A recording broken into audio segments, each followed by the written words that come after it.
ذلیل ہونا چاہتے ہیں، ہم ان کو عزت دینا چاہتے ہیں، مقام بلند عطا کرنا چاہتے ہیں، اور ان کو دیکھیے کہ یہ اپنے مقام بلند سے اعراض برت رہے ہیں، گریز کی راہیں تلاش کر رہے ہیں، منہ پھیر کے چل دیے ہیں۔ اس لیے تو اِنَّهُ كَانَ ظُلُومًا جَهُولًا، انسان بڑا ہی ظالم بھی واقعہ ہوا ہے، جاہل بھی واقعہ ہوا ہے۔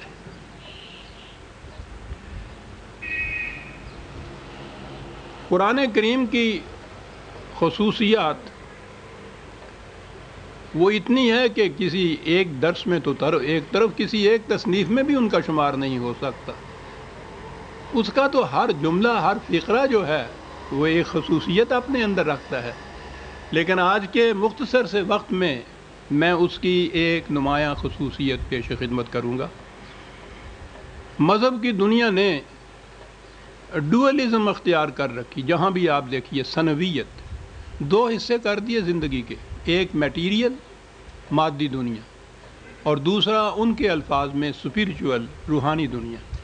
انہوں نے کہا کہ مذہب کا تعلق سپیریچولزم سے ہے، مادی دنیا سے اس کا کوئی تعلق نہیں۔ یہی نہیں کہ اس کا تعلق نہیں، بلکہ انہوں نے کہا کہ مادہ قابل نفرت ہے، مایا ہے، فریب کا جال ہے، اس کو ترک کر دینا ہی شرف انسانیت ہے۔ تو گویا دو حصے کر دی انہوں نے زندگی کے، خارجی کائنات، خود انسان کی بھی اپنی فزیکل لائف یا طبعی زندگی سے متعلق بنا لیں، یہ قابل نفرت چیزیں ہیں۔ انسانیت کے لیے بس ایک روحانیت یا اسپریچول ایک لفظ اصطلاح ہے ان کے ہاں کی، اس کے معنی ترک دنیا ہے، ترک مادہ ہے، ترک ہیں۔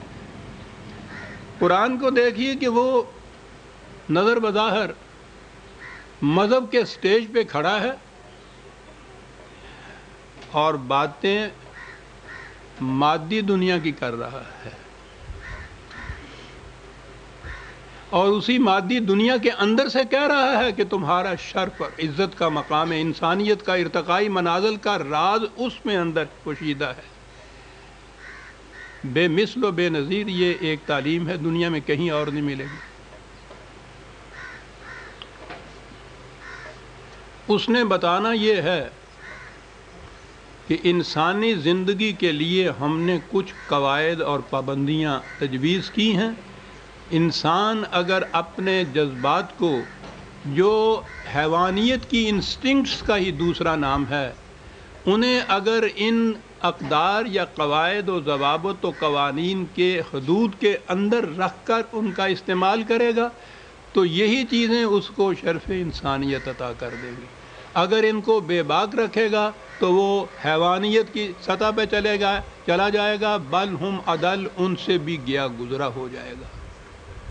بات اس نے یہ کہنی ہے کہ یہاں کائنات میں قانون کی حکمرانی ہے، رول آف لا ہے، بہت بڑی چیز ہے جو قرآن نے کہا ہے، اور ایسا ہے یہ رول آف لا کہ وہ لن تجد لسنت اللہ تبدیلا، کہ اور تو اور خدا بھی اس میں تبدیلی نہیں کرتا۔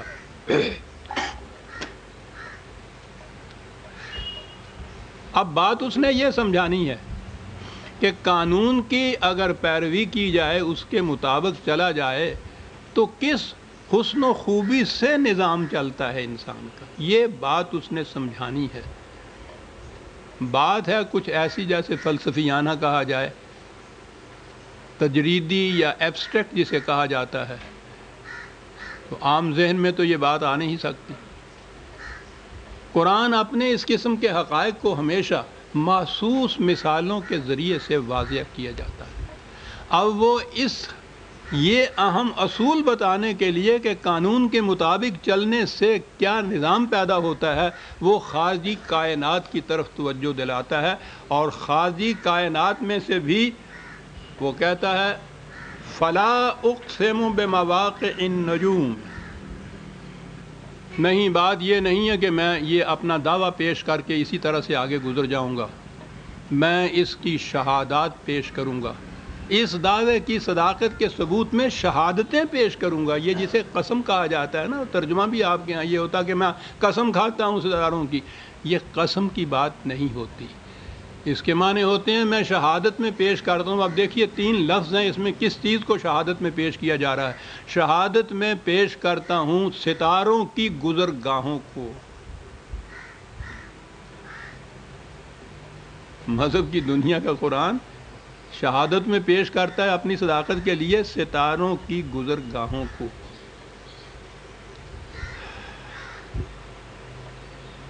فَلَا أُقْسِمُ بِمَوَاقِعِ النُّجُومِ، شہادت میں پیش کرتا ہوں. اور کہا کہ وَإِنَّهُ لَقَسَمٌ لَوْ تَعْلَمُونَ عَظِيمٌ، اگر تم علم کی بارگاہ سے پوچھو گے تو وہ شہادت دیں گے کہ یہ گواہی بڑی عظیم گواہی ہے صاحب. ہم لوگ تو ستاروں کے گزرگاہوں کو اور ان کی اہمیت کو اب سمجھ ہی نہیں سکتے.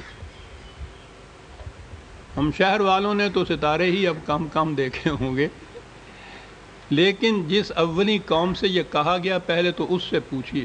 عربوں کی ساری زندگی ہر صبح سفر، ہر شام سفر، اور عام طور پر راتوں کو زیادہ سفر کیا کرتے تھے کیونکہ وہ ریگستان میں دن کے وقت بڑی گرمی ہوتی تھی، رات میں ٹھنڈک ہوتی تھی. ریگستان جس میں کوئی نشان راہ نہیں ہے، کوئی ہائی وے نہیں ہے، کوئی شاہراز اعظم نہیں ہے، کوئی پگڈنڈی نہیں، کوئی بستی نہیں، کہیں قندیل رہبانی تک نہیں کہ جس سے کوئی دلیل یا کوئی نشانی پتہ چل جائے، کوئی انسان وہاں نہیں نظر آتا جسے پوچھا بھی جائے. اس راتوں کی ان تنہائیوں میں انہوں نے سفر کرنا ہے. کس طرح سے وہ سفر کرتے تھے؟ راستوں کا کیسے ان کو معلوم ہو جاتا تھا؟ سارا دار و مدار ستاروں پر تھا.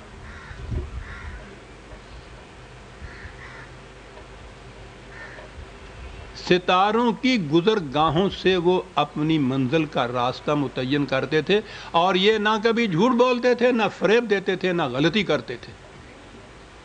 ان کی زندگی کا مدار وہ سمجھتے تھے کہ قرآن نے کیا بات کہہ دی ہے. مواقع النجوم آج بھی میں نے عرض کیا کہ ہم تو نہیں کچھ کہہ سکتے، علم الافلاک کے ماہرین وہ اس کی شہادت دیں گے. یا جہاز ران اب بھی ستاروں سے مدد لیتے ہیں، ان کے ہاں بھی یہ چیز اس میں داخل ہے. وہ جانتے ہیں کہ ستاروں کی گزرگاہیں کتنی اہمیت رکھتی ہیں اپنے اندر. کہا کہ میں انہیں پیش کرتا ہوں اس امر کی شہادت کے لیے کہ انہ لقرآن کریم، قرآن کی صداقت کی شہادت میں ستاروں کی گزرگاہوں کو پیش کرتا ہوں. عزیزان ایمان، مذہب تو ایک طرف رہا، دنیا کے کسی اور گوشے علم کے گوشے میں بھی یہ انداز جو ہے بیان کا کہیں پیش کر کے بتائیے آپ. قرآن کریم، کریم خود شرف و مجد ہے. قرآن کریم رسول کے متعلق کہا اس کا جس کی طرف نازل کیا گیا ہے وہ کریم، خود خدا کریم. یہاں تو کرامت ہی کرامت ہے، شرف ہی شرف ہے، عزت ہی عزت ہے. اسی کو ایک دوسرے مقام پہ دہرایا، وہ آپ دیکھیں گے کہ اسلوب اور ادب کے اعتبار سے بھی بے نظیر ہے قرآن کی کتاب. تو فلا اقسم بالخنس الجوار الکنس،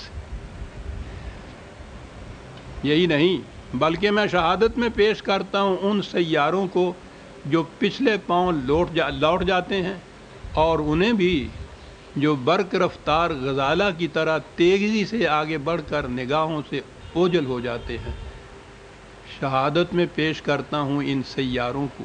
ستارے تو ایک جگہ ہوتے ہیں، یہ سیارے ہیں. اور پھر شہادت میں پیش کرتا ہوں واللیل اذا عسعس والصبح اذا تنفس.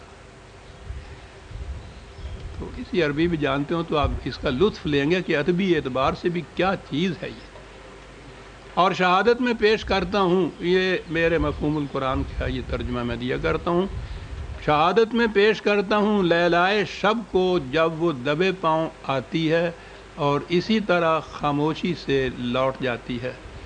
اور اس کے ساتھ ہی شہادت میں پیش کرتا ہوں عذرائے سحر کو جب وہ اپنی مسیحا نفسی سے ساری دنیا کو حیات نو کا پیغام دینے کے لیے مشرق کے جھروکے سے نمودار ہوتی ہے.